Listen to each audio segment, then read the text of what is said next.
Assalamualaikum warahmatullahi wabarakatuh. My name is Friliana Faradila and I'm from third group, and the name of our group is Miyoshi's Flowers Group.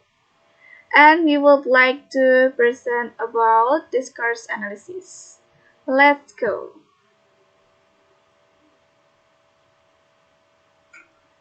We are Miyoshi's Flower Group consists of Friliana Faradila, it's me, and then Nabila Kurmatus, Nur Aini, and the last one is Reza Febiola. Kenapa kita mengambil nama Myositis Flower Group? Sebenarnya Myositis itu adalah nama ilmiah dari suatu bunga. Suatu bunga ini dinamakan Forget Me Not. Kenapa kita mengambil nama bunga tersebut? Karena bunga tersebut sangat jarang didengar oleh kalangan masyarakat umum. Jadi kita ingin memperkenalkan nama bunga ini. Nama bunganya adalah Don't Forget Me Not. Nama bunganya adalah Forget Me Not, and nama ilmiahnya adalah Miyositis Flowers. And then we'll discuss about pragmatics and politeness theory, ethnography of speaking, interactional linguistics, conversation analysis, and the last one is critical discourse analysis. Before we go the first topic, we discuss about analysis discourse. Jadi sebelum kita berlanjut ke topik yang pertama, kita akan membahas terlebih dahulu apa sih analysis discourse itu.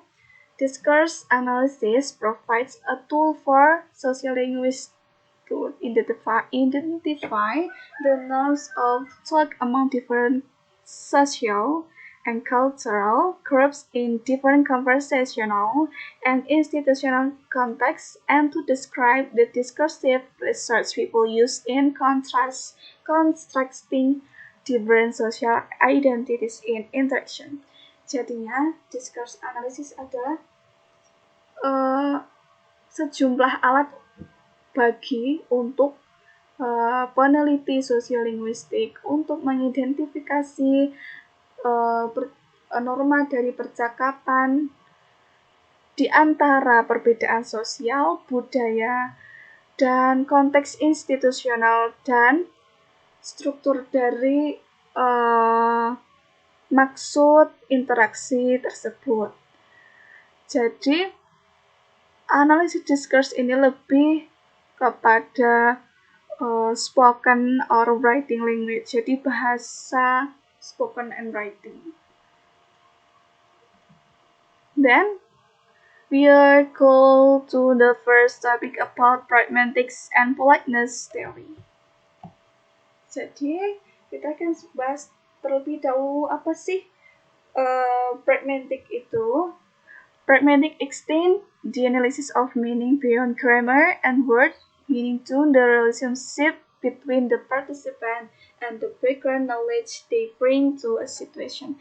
Jadi pragmatik ini adalah studi yang menganalisis lebih dari hanya grammar dan maksud kata, tetapi lebih kepada hubungan antara partisipan dan background knowledge dalam situasi tersebut. Jadinya intinya itu pragmatics itu menganalisis tentang bagaimana suatu ungkapan itu diproduksi, dihasilkan, dan apa sih maksudnya. Jadi terfokus pada analisis dari maksud interaksi tersebut. To the conversational maxim and indicator. Jadi pragmatik itu memiliki beberapa prinsip. Di sini ada 4 prinsip dari Paul Grice, a British philosopher. Jadi beliau itu meluncurkan 4 aturan yang biasanya itu dikenal dengan cooperative principle. Ada 4, ada maxim of quality, ada maxim of quantity, maxim relation, and the last is maxim of manner. Jadi kalau maxim quantity itu say as much as but no more than is necessary. Jadi kita mengungkapkan seperlunya saja, tidak perlu menambahi informasi. Nah, itu yang dinamakan dengan aturan maxim of quantity. Nanti kalau menambahi, nah itu namanya menyalahi aturan dari maxim of quantity itu sendiri. Kemudian yang kedua ada maxim of quality. Do not say what you believe to be false or that for which you lack evidence. Jadi maxim of quality ini jangan mengatakan sesuatu itu berpotensi sebagai statement yang salah. Jadi kita harus mengatakan sesuatu itu dengan benar dan tahu buktinya. Kalau kita mengatakan sesuatu yang salah, itu berarti kan menyalahi aturan dari maxim of quality. Menyalahi aturan itu nanti ada namanya, ada violation of maxim sama floating nanti. Tapi di sini hanya membahas tentang maxim and implicator. Yang ketiga ada namanya maxim of relation. Jadi kita hanya mengungkapkan sesuatu itu yang relevan. Dari penanya sama yang menjawab itu harus relevan jawabannya. Terus the last one is maxim of manner. Kalau maxim of manner ini berhubungan dengan ungkapan tersebut harus jelas, tidak ambigu atau tidak memiliki arti ganda dan terstruktur. Kemudian di sini ada implicator. Implicator people do not always follow this rule. They may be deliberate to mislead the other person. Jadi sebenarnya implicator itu adalah additional, tambahan dari speaker. Contohnya di sini Sally Feathers.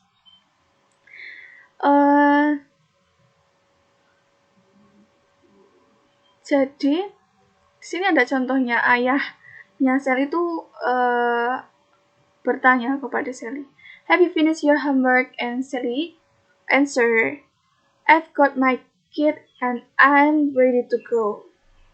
And Sam replied, "Okay, we're off." Sally don't say anything false. Jadi di sini tuh Sally tidak mengatakan sesuatu itu yang salah di sini, tetapi statementnya itu telah memenuhi apa yang dikatakan, apa yang dimaksudkan ayahnya. Tetapi Sally di sini tidak menjawab dengan relevan. Dinamakan implicator. Salah satu contohnya seperti itu.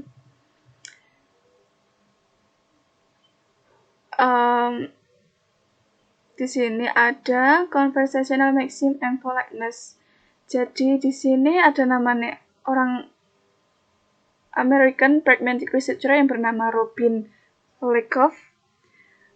Beliau disebut sebagai pencetus dari teori modern politeness.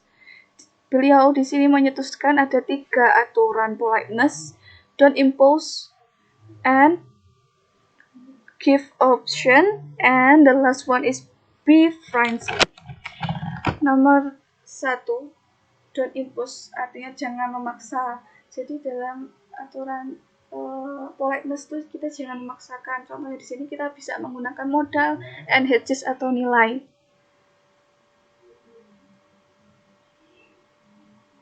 Terus yang kedua, give option, berikan opsi. Kita bisa menggunakan interrogative sentence, termasuk tag question untuk menambah nilai kesopanan kita. Terus ada yang terakhir, be friendly. Jadi kita harus ramah, menggunakan ekspresi jangan formal-formal banget, tapi kita juga menggunakan informal expression.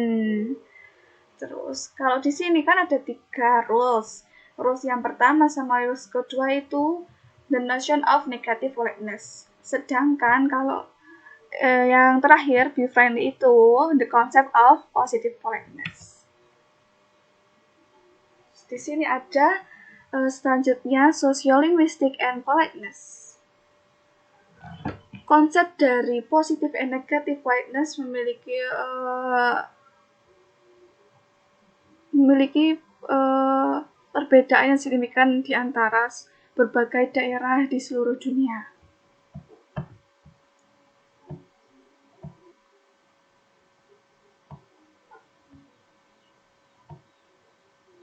Jadi, sosiolinguis, para peneliti sosiolinguis itu bisa menentukan politeness itu dari pragmatiknya. Pastikan di berbagai negara politeness itu kan berbeda. Dari Asia, budaya Asia sama budaya Barat itu memiliki perbedaan politeness tersendiri. Contohnya di sini, rather than focusing on the social distance or solidarity dimension, politeness in Asian cultures tends to emphasize socio-cultural values such as sincerity, respect, and consideration, and negative politeness strategy of avoidance and mitigation.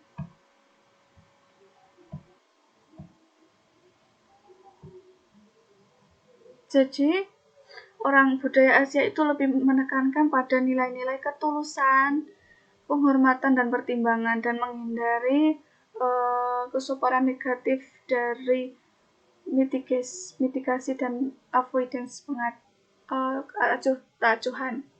Kemudian berbeda dengan komunitas lain seperti Yunani, Turki, Maroko, Arabik, mereka itu lebih mengekspresikan tentang pertimbangan, keramahan, intim, and imposition avoidance and distance maintenance and strategy. Jadi di dalam sosiolinguistik dan politeness itu memiliki interpretasi yang berbeda-beda dari setiap negara. Nah, itu gunanya hubungan antara sosiolinguistik dengan politeness.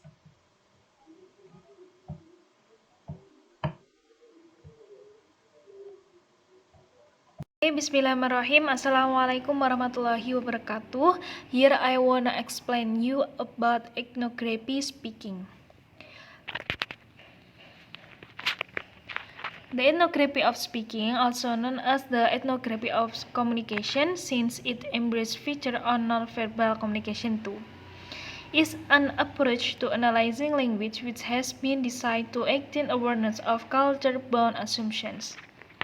Dilhelms, the sociolinguistic who first developed this theoretical approach, worked with the indigenous native peoples of the USA, and this made him very aware of the limitation of traditional approach to describing communication system. Jadi si etnografi berbicara itu adalah pendekatan untuk menganalisis bahasa yang telah dirancang untuk meningkatkan kesadaran akan asumsi yang terikat budaya. Dilhelms adalah ahli sosiolinguistik yang pertama kali mengembangkan pendekatan teoritis ini, bekerja dengan penduduk asli AS, dan ini membuatnya sangat sadar akan keterbatasan pendekatan tradisional dalam mendeskripsikan sistem komunikasi. And then the framework that Helms developed for the analysis of communicative event involved the following component: genre or type of event. Example, phone call, conversation, business meeting, lesson, interview, and blog. Topic or what people are talking about.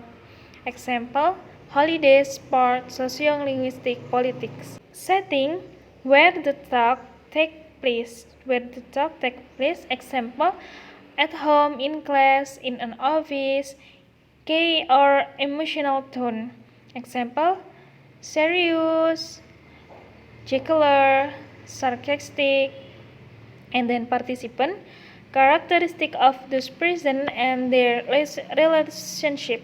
Example, sex, age, social status, role and relationship. Mother example: mother, doctor, teacher, people, TV, interviewer, interview, and audience. Message form, code and or channel. Example: telephone, letter, email, language, and language variety, non-verbal. And next, message content or specific details of what the communication is about. Example: organizing a time for a football match, describing how a tap works, describing how to make rotis. And then sequence or ordering of speech egg. Example: greetings, meeting, turn taking roles, ending a telephone conversation. And then rules of interaction of prescribes of order of speaking. Example: who must speak first, who must respond to the celebrant at the wedding, who close a business meeting. And then norms for interpretation of what's going on, the common knowledge and shared understanding of the relevant cultural perceptions, what we need to know to interpret what is going on. Example: that how are you does not require a detailed response in most Western English speaking societies, that it is polite to refuse the first offer of more food in some cultures. And then insiders and outsiders. Another distinction which is highlighted by an ethnography of speaking or communication approach is the role of the researcher as an insider or an outsider in a community. There has been a great deal of discussion in sociolinguistics about the relative advantages of researching a culture from the inside, as a member of a community, as opposite to coming into a community as a researcher from outside. Jadi perbedaan lain yang disorot oleh etnografi berbicara itu atau pendekatan komunikasi tadi itu adalah peran peneliti sebagai orang dalam atau orang luar dalam suatu komunitas. Ada banyak diskusi sih dalam sosiolinguistik tentang keuntungan relatif dari meneliti budaya dari dalam, sehingga anggota komunitas daripada datang ke komunitas sebagai peneliti dari luar. Nah, ahli bahasa sosiolinguistik dan antropologi awal biasanya adalah orang luar dalam budaya yang mereka teliti dan gambarkan. Nah, ini itu memiliki beberapa keuntungan karena seringkali lebih mudah untuk mengidentifikasi cara berbicara dan aturan interaksi yang kontras dengan yang mereka kenal. Peneliti memperhatikan ketika ada keheningan di mana mereka mengharapkan untuk mendengar pembicara, misalnya nih, dan sebaliknya. Mereka memperhatikan pembatasan pada hak berbicara yang berbeda dari yang ada di masyarakat mereka sendiri, dan seterusnya. And the next, interactional sociolinguistic. Interactional sociolinguistic is an approach to analyzing discourse which is associated with John Cooper's, another of those who has made a large contribution to the development of the field of sociolinguistics. Jadi sosiolinguistik interaksional itu adalah pendekatan untuk menganalisis wacana yang dikaitkan dengan John Cooper, orang lain yang telah memberikan kontribusi besar bagi pengembangan bidang sosiolinguistik. Pendekatan ini berbagi banyak hal dengan etnografi kerangka komunikasi yang darinya dikembangkan, tetapi pendekatan sosiolinguistik internasional memberikan perhatian khusus pada petunjuk yang digunakan orang untuk menafsirkan interaksi percakapan dalam konteks etnografinya. Contohnya seperti example 19 ini, ada percakapan yang dimana dia itu sociolinguistic perceptive familiarity with the previous discourse as well as the wider social context. It's clearly important to understanding what is going on here. It is also interesting from a socialistic point of view that it short exchange focus empathy and check-up status as an outsider. And absurdly, for foreground, the boundaries between tag and other product would have appeared irrelevant in the extensive technical discussion in which the participants have previously been engaged. Contextualization chess. Contextualization chess signal contextual presumptions. Example, knowledge that the speaker assumes the listener has already or information that they can work out for themselves by paying attention to features of the context. Jadi isyarat kontekstualisasi menandakan pengandaian kontekstual, yaitu pengetahuan yang diasumsikan pembicara oleh yang telah dimiliki oleh pembicara atau informasi yang dapat mereka kerjakan sendiri dengan memperhatikan ciri-ciri konteks. Nah, isyarat kontekstualisasi memungkinkan peserta untuk menyimpulkan interpretasi yang paling mungkin dari suatu ucapan. Bentuknya bisa bermacam-macam. Contohnya di example 20 ini, kalian bisa membacanya ya. In example 21, the use of strong stress and high volume serves as a contextualization gist, indicating that the speaker found the performance surprisingly. Falling intonation might indicate the speaker is providing definitive information in answer to a question. Jadi di sini kalian bisa lihat ya, kalian bisa baca contohnya. And then miscommunication. Miscommunication is possible between any two people, but the potential is greater when different socialistic norms are involved. Interactional socialists have made a valuable contribution to identifying potential sources of miscommunication between different socio-cultural groups.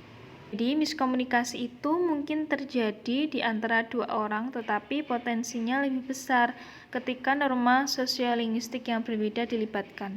Ahli sosiolinguistik interaksional telah memberikan kontribusi yang berharga untuk mengidentifikasi potensi sumber miskomunikasi antara kelompok sosial yang berbeda. Seperti example di 24 itu. The interactional sociolinguistic also tries to make explicit the presumptions and background knowledge that people use to interpret utterance in context. In doing so, the concept of a schema or frame is often useful. A schema is the set of expectation that we bring to an interaction based on our previous experience and our cultural norm. Jadi, ahli sosiolinguistik interaksional juga mencoba untuk membuat preposisi dan latar belakang pengetahuan eksplisit yang digunakan orang untuk menafsirkan ucapan dalam konteks. Dalam melakukannya, konsep skema atau bingkai sering kali berguna. Skema adalah sekumpulan ekspektasi yang kita bawa ke dalam interaksi berdasarkan pengalaman kita sebelumnya dan norma budaya kita. Bismillahirrahmanirrahim. Then I will continue the presentation. The next material is about conversation analysis or CE. Okay. Conversation analysis or CE is a study and analyzing of people conversation, which is it learn about how to manage our daily conversation through the linguistic feature at the most micro level. Jadi pada conversation analysis ini kita belajar tentang bagaimana kita menganalisa tentang percakapan seseorang, bagaimana seseorang memanajemen atau memulai, baik memulai maupun menutup si conversation atau percakapan itu tadi. And then in the conversation analysis, we can study about 3 categories. The first is the speaker's technique in deciding when they are begin to talk during the conversation, and it is called tone technique. Jadi kalau di conversation itu biasanya ada sebuah teknik yang dilakukan oleh si pembicara. Nah, biasanya itu pembicara memutuskan kapan waktunya dia atau gilirannya dia itu untuk bicara dalam suatu percakapan. Dan itu disebut dengan turn taking. And then the second is the ways of utterances more than one speaker are related or not. Jadi ada sebuah pengutaraan yang dimana diucapkan oleh si speaker itu nyambung atau enggak, dan ini tuh disebut sequence. And then last is the different function that conversation is used for. Jadi perbedaan fungsi yang dilakukan dalam sebuah percakapan, baik itu untuk memberikan informasi ataupun mengundang ataupun yang lainnya. And then in the conversation, there is adjacency pairs. Is a unit of conversation that contains exchange of one term that relate to first speaker's speech. Jadi di situ ada adjacency pairs di mana itu berisi tentang perubahan gantian ketika kita bicara. Contohnya itu misalkan greetings and farewell, question and answer, invitation, that can be acceptances or refusal. Jadi ada misalkan sebagai seorang pembicara kita bicara menawarkan invitation. Nah, nanti di situ yang disebut adjacency pairs-nya itu the second parts of the conversation atau jawabannya. It can be acceptances or maybe refusal. Okay, and the next slide. Prefer and disprefer second pair pairs or response. Prefer second pair is what a person in conversation wishes to get plain answer. Jadi kalau di prefer second pair itu merupakan jawaban yang nyambung ya. Jawaban yang nyambung. Nah, di sini tidak ada jeda ketika mereka berbicara. Contohnya, invitation and acceptances, or invitation or refusal, complaint and apology, and complaint or denial, and so on.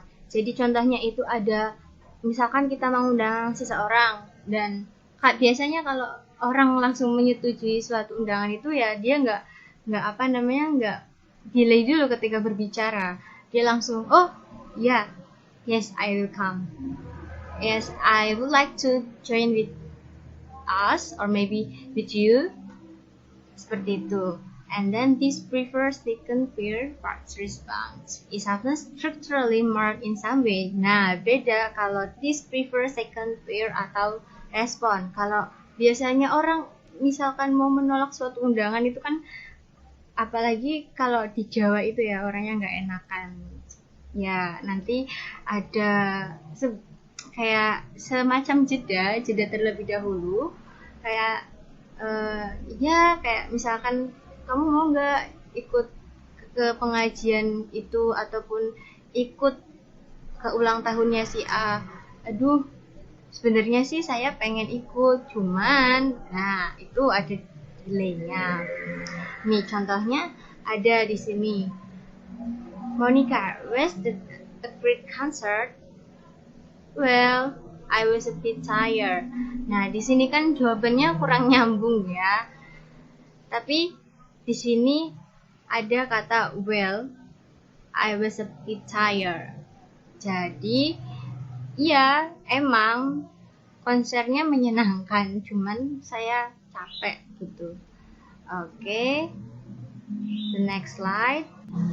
A file rise intonation counter or some other signal that the speaker anticipates the utterance will be unwelcome from the addresses point of view. Example 29. Jadi contohnya ini, ada Sarah dan Barbara. Mereka itu pengen kuliah. Mereka akan kuliah dalam beberapa menit. tapi temannya si Joan ini belum pulang. Dan dia itu mau nyuruh temannya Barbara untuk memanggil si Joan untuk mengikuti kuliah ini. And then the response of Barbara show that ada sedikit jeda.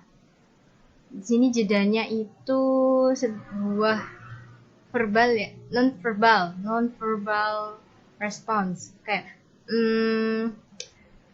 well, I could. Jeda dulu. But it would be better if you could find someone else, cause I have to leave it too. Jadi dia itu menolak, nggak mau karena dia itu harus pergi pada jam 2. Okay. Side sequence. Side sequence is used to insert unrelated topic in the main conversational sequence. For example, ini ada contohnya ya. Example 30. Wanna come to a movie tonight? Dia, si B ini mikir, waktunya kapan? And the A, about 8. Yeah, thanks, that'd be great. Jadi di sela-sela percakapan kan ini si A mau ngajak si B itu mau nonton film. Nah, ini responnya si B itu mikir dulu karena depends on the time, yaitu mikir waktunya kapan. Takutnya mungkin karena dia nanti punya kegiatan lain, jadi he or she depends on the time. Side sequence appear to plan that an invitation is followed by acceptance, preferred response, or the refusal, preferred response. The second part of the initial agency pairs follow the side sequence. Jadi ini ya side sequence-nya. Okay. Sequence divides into 3 categories. The first is pre-sequence. It's used to open the conversation. Usually in conversation, the speakers not directly deliver the topic. Itu kalau pre-sequence itu nggak langsung mengutarakan niatnya, tapi basa-basi dulu. Dia punya pengantar dulu kalau misalkan mau ngomong. For example, did you know that the newest film of Harry Potter has been released lately? Yeah. Do you want to go see it on Wednesday? Surely. Nah, kalau ini kan basa-basinya, kamu tahu nggak ini film Harry Potter udah rilis loh. Padahal tujuan utamanya dia itu mau ngajak nonton. And then the second is insertion sequences. In the sequences, there is a sequence first where place sometimes is unrelated with the previous conversation or maybe in the middle part of conversation. Jadi ini adanya itu di percakapan sebelumnya ataupun ada di tengah-tengah percakapan. Nah, sini contohnya, do you know that the newest film of Harry Potter has been released lately? There's nothing wrong in my stomach lately. It's hard. Jadi ini berupa apa ya? Nggak nyambung. Dia itu tanyanya, kamu tahu nggak film Harry Potter yang udah dirilis? Aduh, nggak ada yang salah, perut saya loh sakit. Terus si A itu nawarin, let me accompany you to see a doctor so you can go to the movie watching the film with me next week. Jadi ini si A menawarkan untuk mengantar si B ke dokter sehingga mereka bisa nonton film bareng. Okay. The next is divide. Okay, and then the last is opening and closing sequence. Opening sequences used to open the conversation. The element of an opening sequence such as hello, hi. Jadi kalau opening sequences itu untuk membuka suatu percakapan. Ya kalau misalkan kalau membuka percakapan assalamualaikum, maka agency pairs-nya atau temannya atau responnya itu waalaikumsalam warahmatullahi wabarakatuh. And then the closing sequences ini juga kalau ini digunakan untuk menutup percakapan. Bye, see you, nice to meet you, and so on. Okay. The next, conversational feedback. Feedback is mostly performed through the short utterances produced by another participants. As the participant, they are provide evidence that they are paying attention to the conversation that is taking place. Jadi kalau feedback itu respon dari si pendengar kepada pembicara dalam suatu percakapan. Sebagai partisipan, untuk membuktikan bahwa mereka itu memperhatikan ucapan si pembicara, itu ada feedback yang bisa berupa verbal ataupun non-verbal. For example, in verbal feedback, right, like that. But in the non-verbal feedback, it can be gesture, like head nodding atau menggelengkan kepala, atau attentive gaze. And the next example of feedback. Ini ada contohnya ya. Ini Dom nelpon ayahnya. Hello Oxford, bla bla bla, Dad. Oh, Dom.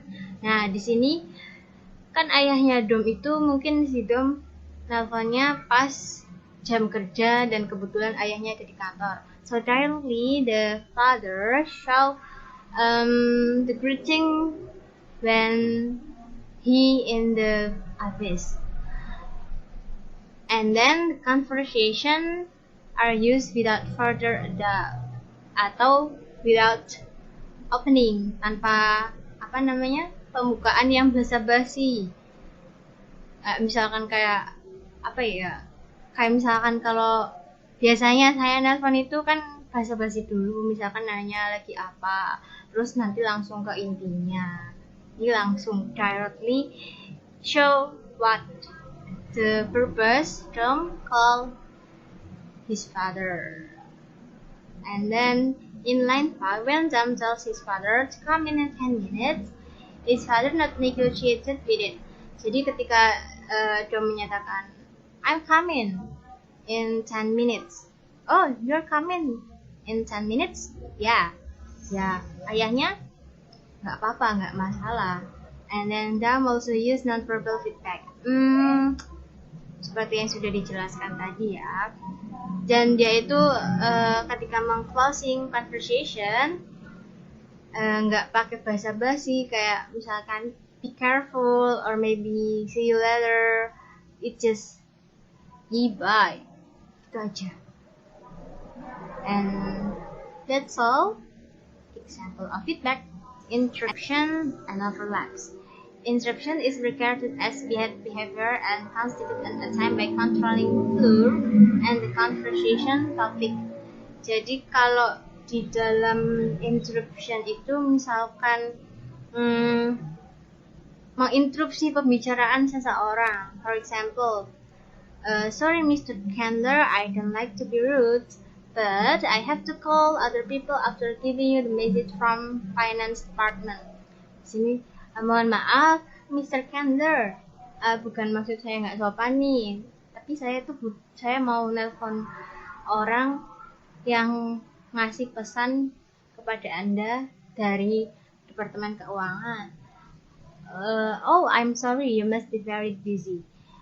I would love to talk to you later. I will call you, okay?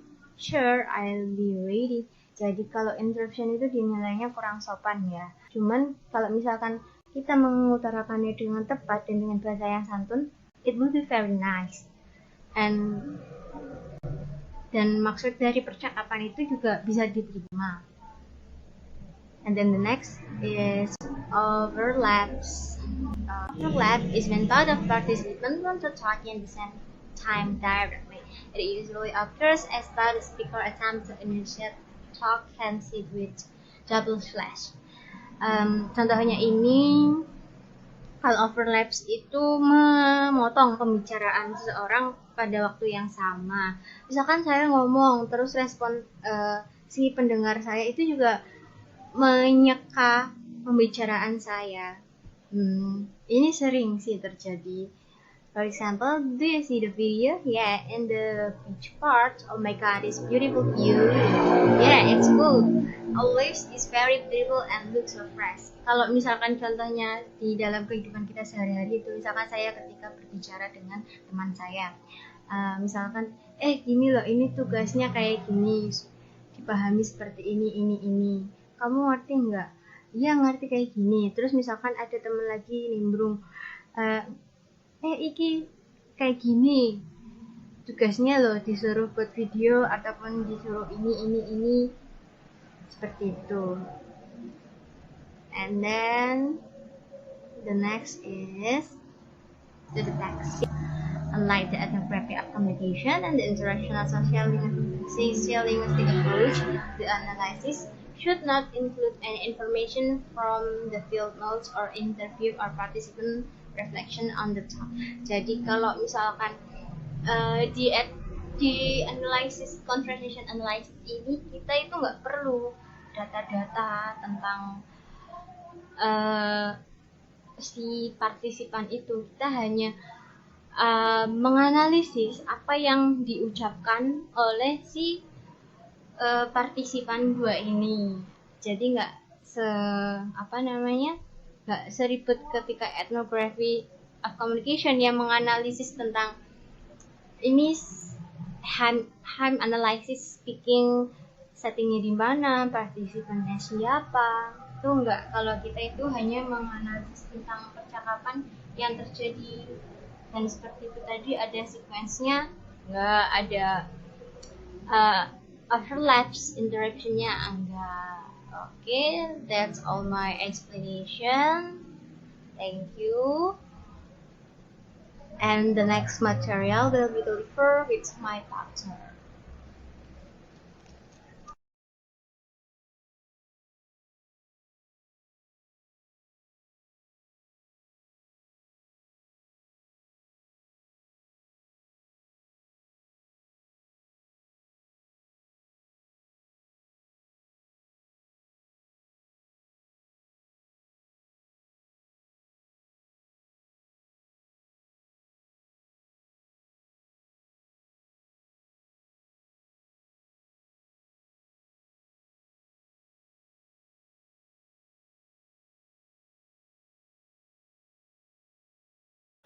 My name is Reza Fabiola. I will continue the material about critical discourse analysis. Critical discourse analysis, or CDA, differs from all the previous methods of describing discourse. CDA investigating how language is used to construct and maintain power relationships in society. The aim is to show up connections between language and power and between language and ideology. Jadi CDA atau Critical Discourse Analysis itu menyelidiki bagaimana suatu bahasa itu digunakan untuk membangun dan memelihara power relationships yang ada dalam masyarakat, yang bertujuan untuk menunjukkan hubungan antara language and power dan hubungan antara language and ideology. Then, power of CDA. Look at this example 39. A police officer is questioning a suspect about growing cannabis. The interview is aimed at establishing whether he was growing it for his own use for sale. Jadi in this encounter itu petugas polisi itu berhak mengajukan pertanyaan dan mengharapkan tersangka tersebut untuk menjawabnya.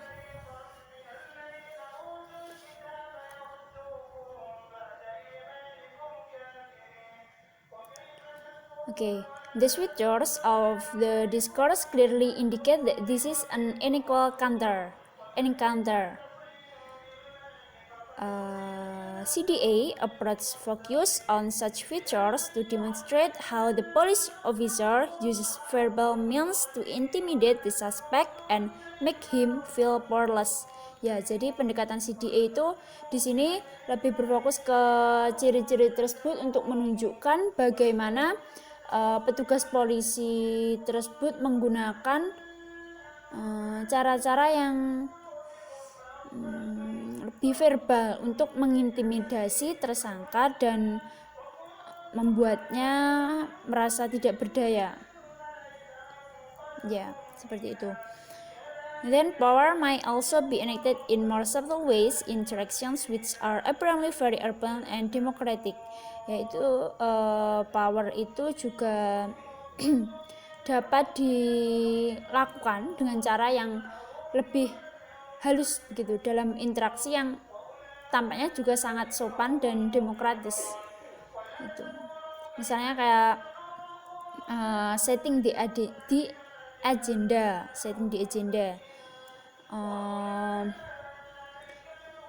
Ya merupakan salah satu cara untuk memberikan pengaruh bahkan dalam interaksi yang sangat demokratis. Seperti itu.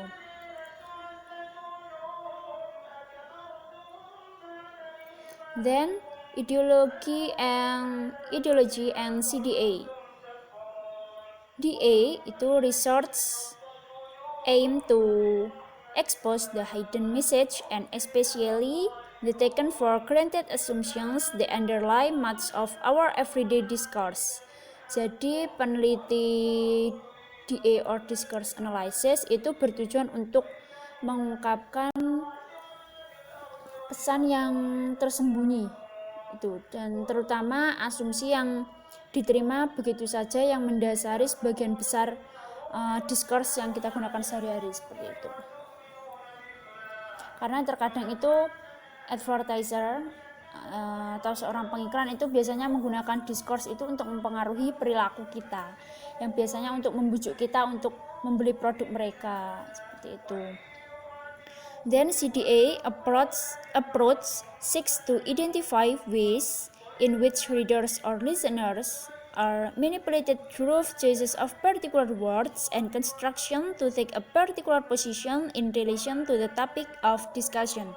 Jadi pendekatan CDA itu juga untuk mengidentifikasi cara-cara di mana pembaca atau pendengar itu dimanipulasi melalui kata-kata atau pilihan kata dan konstruksi tertentu untuk mengambil posisi tertentu dalam kaitannya dengan suatu topik diskusi, seperti itu.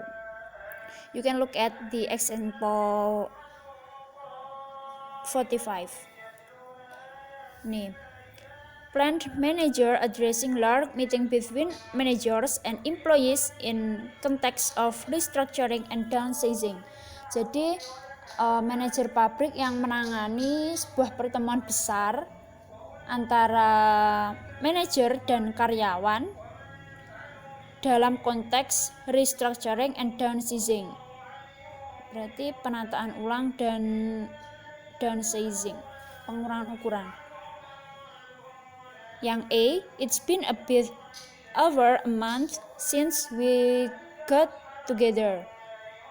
Sudah sebulan lebih sejak kami berkumpul. Dalam kalimat yang A ini, kami, kata kami itu lebih bersifat inklusif yang mengacu pada manajemen dan karyawan. Tetapi sedangkan yang B itu we have a cost reduction program. Kami memiliki program pengurangan biaya. Kami di sini itu konteksnya kayak kurang jelas, seperti itu. Meskipun perusahaan secara keseluruhan memiliki program pengurangan biaya, tetapi juga kan tetap manajer nanti akan mengembangkannya. Itu konteksnya kurang jelas yang B. Sedangkan yang C itu we will try to handle any questions that you might have. Kami akan mencoba menjawab pertanyaan yang mungkin Anda miliki. Nah, C di sini jelas bahwa kata kami di sini tuh hanya mengacu pada manajer, sedangkan kata Anda itu mengacu pada karyawan. Gitu. Jadi konteks kalimat itu sangat penting. Jadi jika kita itu jelas-jelas tidak menyertakan pembicara dan hanya mengacu pada penerima, ini mungkin akan berfungsi lebih sebagai alat jarak yang nantinya menyampaikan nadanya itu kayak agak merendahkan, conveying a rather patronizing tone.